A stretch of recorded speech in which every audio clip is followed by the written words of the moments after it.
মৌলি আর বিক্রম মিলে এবার বাণীদের পুরো বাড়িটা হাতাতে চাইলে প্রমাণটা হাতে পেয়ে যায় বাণী। হ্যাঁ বন্ধুরা, এমনটা হতে চলেছে আজকের পর্বে। বিস্তারিত জানতে ভিডিওটিতে লাইক দিয়ে চ্যানেলটিকে সাবস্ক্রাইব করে পুরো ভিডিওটি তোমরা দেখতে থাকো। গল্পের শুরুতে আমরা দেখতে পারবো বাণী সমস্ত প্রমাণগুলি আদালতে পেশ করে আর বলতে লাগলো, জজ সাহেব শুধু এটা নয়, বাড়িতে যে টাকাগুলি রাখা হয়েছিল সেই টাকাগুলি রাখার আগের মুহূর্তে কিন্তু যে ওয়ালটা দিয়েছিল সেই দেওয়ালটা তোলা হয়েছিল। দেওয়ালটা সম্পূর্ণ কাঁচা আর সেই ভিডিওটা আমাদের কাছে আছে। এমনকি আমরা যখন অফিসে যাই সেখানে সিকিউরিটি গার্ডকে হাত পা বেঁধে রেখে দিয়েছিল এবং কি সমস্ত ফাইলপত্রগুলি চুরি করে নিয়ে গিয়েছিল। তার ফুটেজও আমাদের মধ্যে আছে। তাহলে এগুলি কি প্রমাণিত হয় না? জজ সাহেব তখন সমস্ত প্রমাণ দেখে প্রতিপক্ষের উকিলকে কিছু বলার জন্য বললে সে বলতে লাগলো, আমি কিছু বলতে পারবো না।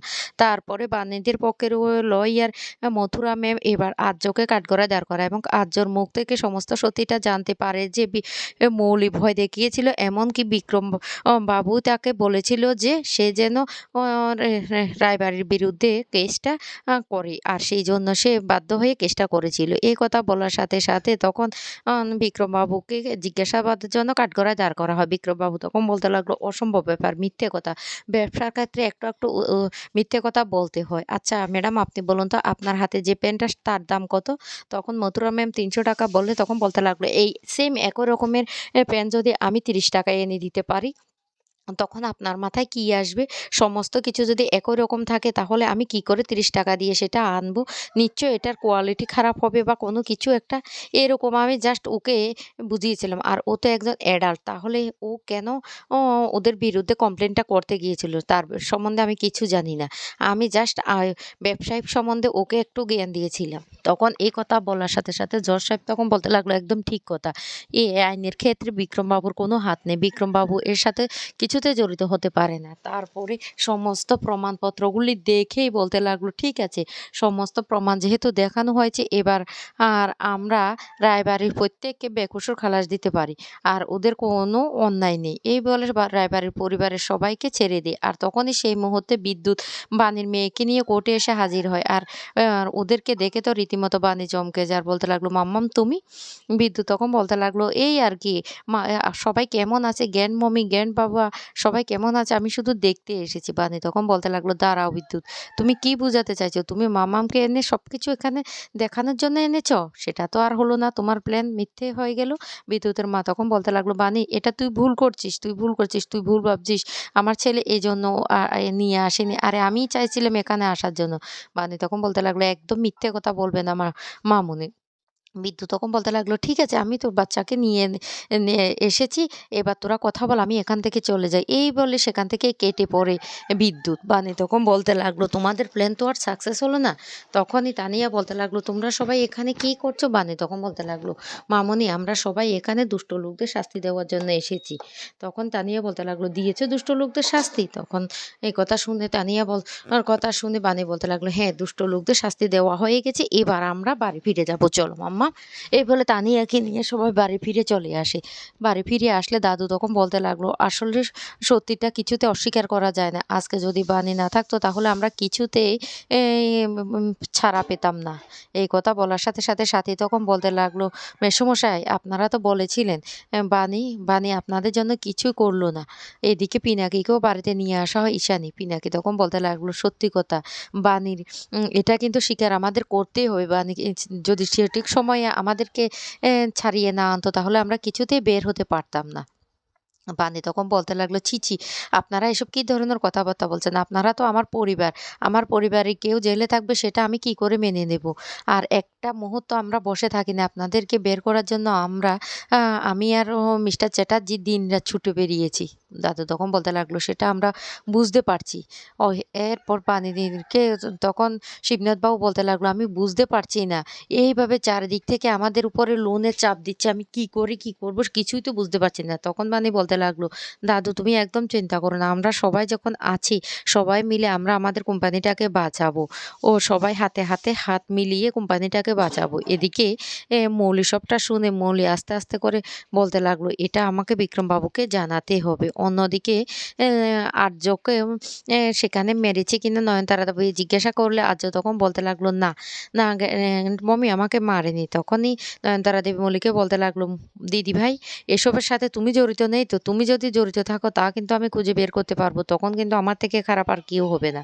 তখন মৌলি সেখান থেকে গিয়ে লুকিয়ে বিক্রমবাবুকে ফোন করে বলতে লাগলো, "যা করার সাবধানে করুন। ওরা কিন্তু এদিক দিয়ে কিন্তু সমস্ত প্ল্যান করে নিয়েছে। হাতছাড়া হয়ে যাবে সবকিছু।" বিক্রমবাবু তখন বলতে লাগলো, "ভুল ভাবছে। বিক্রমবাবু একবার যে জিনিসে হাত দেয় সেটা কিন্তু বিক্রমবাবুরই হয়ে যায়। আর সেটা যে বিক্রমবাবুর থেকে কেউ কেড়ে নিতে পারে না।" বানি তখন মৌলি তখন বলে উঠে, "কনফিডেন্স থাকা ভালো, ওভার কনফিডেন্স ভালো না।" এদিকে ব্যাংকের কর্মচারীদের সাথে বিক্রম প্ল্যান করতে থাকে কিভাবে যেটা রায়বাড়িটা তার দখলে আনা যায়, সমস্ত প্ল্যান করতে থাকে। অন্যদিকে বাণীদের বাড়িতে স্নানযাত্রা উপলক্ষে পুজোর আয়োজন করে বাণী। আর বাণীর পুজোর আয়োজন দেখে সবাই খুব খুশি হয়ে যায়। ঈশানী আর সাথী তখন বলতে লাগলো, "বাণী, ৫৬ ভোগ তুমি কখন রান্না করলে? সে সকাল থেকে নিশ্চয়ই তুমি রান্না-বান্না করেছো?" বাণী তখন বলতে লাগলো, "এই আর কি একটু ঠাকুরের জন্য করেছি।" তখন নয়নতারা দেবী মৌলিকে নিয়ে এসে বলতে লাগলো, "আমার দিদিভাই সবটা করেছে। এই বানি ডাকাতরা নিয়ে তো শেষ মুহূর্তে সবটা ছিনিয়ে নিয়েছে।" অন্তরা তখন বলতে লাগলো, "আমরা বেশ করে জানি মৌলি কি কাজ করতে পারে। সিন্নি মিক্সিতে করার প্ল্যান করেছিল তেমন না?" মৌলি তখন প্রচণ্ড রেগে গিয়ে বলতে লাগলো, "এইজন্য সবাই আমাকে ইনসাল্ট করছো?" তখন শিবনাথবাবু বলতে লাগলো, "দিদিভাই তুমি যে কতটুকু কাজ করতে পারো সেটা আমাদের ধারণা আছে।" মৌলি তখন বলতে লাগলো, "দাদু ভাই তুমিও শেষ পর্যন্ত আমাকে ইনসাল্ট করছো? আরে বানি যখন গ্রামে রান্না-বান্না করছিল তখন তো আমি একটার পর একটা ডিগ্রি এনে দিয়েছিলাম তোমাকে। তুমি কি ভুলে গেছো?" তখনই অনিরুদ্র বলতে লাগলো, "হ্যাঁ, এখন বানি ডিগ্রি এনে দিচ্ছে কিন্তু তুমি কি পুজোর কাজ, রান্নার কাজ শিখেছো? এখনো শিখতে পারোনি।" তখন ঈশানী বলতে লাগলো, "অনিরুদ্র তুমি আমাকে কি প্রমিস করেছিলে?" কারণ অনিরুদ্র প্রমিস করেছিল যে সে আর মৌলিকে অপমান করবে না। এরপরে পুরোহিত মশাই পুজো শুরু করে। এদিকে পুজো খুব সুন্দর করে হতে থাকে। পুজোর আয়োজন দেখে পুরোহিত মশাই খুব খুশি হয়ে যায়। অন্যদিকে তানিয়া স্নানযাত্রা কি সেটা বুঝতে পারে না। তখনই বানি স্নানযাত্রা কি সেটা সবটা বুঝিয়ে দিতে থাকে। আর এদিকে বিক্রম বলতে লাগলো, "স্নানযাত্রার দিন হবে আমার জীবনের শ্রেষ্ঠ দিন। ওই দিন আমি রায়বাড়ি দখল করব।" এদিকে তো মৌলি বলতে লাগলো, "এখনো কেন আসছে না বিক্রমবাবু? পুজো তো শেষ হওয়ার পথে।" এদিকে পুজো শেষ হওয়ার সাথে সাথে বিক্রমবাবু তার দলবল নিয়ে রায়বাড়িতে এসে হাজির হয়। আর বলতে লাগলো, "আজ থেকে এই বাড়ি আমার।" বানি তখন বলতে লাগলো, "আমি ভোরবেলায় স্বপ্ন দেখেছিলাম সেটা কি করে সত্যি হলো? না, এটা কিছুতেই সত্যি হতে পারে না।" তখনই বলতে লাগলো, "এ বাড়ির সমস্ত কিছু আমার হাতে। এই বাড়িটা আমারই।" তখন মৌলি আর অনিরুদ্র বলতে লাগলো, "অসম্ভব ব্যাপার। এ বাড়ি আপনার কিছুতেই হতে পারে না। এই বাড়ির উত্তরাধিকারী হলাম আমি।" আমি? দাদু তখন বলতে লাগলো, "বিক্রম তোমার কি মাথা খারাপ হয়ে গেছে? এ বাড়ি আমাদের, তোমার কি করে হলো?" তখন আ নকল দলিল দেখিয়ে বিক্রমবাবু বলতে লাগলো, "এই তো, এটাই হলো এই বাড়ির দলিল। এটা আমার নামে।" বানি তখন হঠাৎ করে ঘরে গিয়ে একটা দলিল নিয়ে আসে। কারণ বানি আগে থেকে আন্দাজ করতে পেরেছিল যে বিক্রম এমন একটা চাল দেবে যে ওদের কাছ থেকে বাড়িটা ছিনিয়ে নেবে। তাই বানি সেই দলিলটা নিয়ে এসে বলতে লাগলো, "এ বাড়ির দলিল আমার হাতে। মিস্টার চ্যাটার্জি, এ হলো আসল দলিল। দেখুন এতে স্পষ্ট লেখা আছে এই বাড়িটা আমাদের।" তখন মৌলি চমকে যায় আর বলতে লাগলো, "কি বলছিস? কি বলছিস বানি? এসব কি বলছিস?" বানি তখন বলতে লাগলো, "হ্যাঁ, আমি সবটা জানতে পেরে গেছি। তুমি বিক্রমের সাথে প্ল্যান করে এ বাড়িটা বিক্রি করে দেওয়ার প্ল্যান করেছিলে। তখনই আমি সমস্ত কিছু আগে থেকে হাত করে নিয়েছি। আর এ বাড়ি থেকে আমাদের কাউকে বের করতে পারবে না।" বিক্রম তখন বলতে লাগলো, "আমি কিছুতেই ছাড়বো না এই বাড়ি। দরকার পড়লে যা করতে হয় করবো।" বানি তখন বলতে লাগলো, "আমিও এই বাড়ি কিভাবে আপনারা দখল করেন সেটা দেখে নেব।" তো বন্ধুরা কেমন লাগলো আজকের পর্বটি অবশ্যই কমেন্ট করে জানাবেন।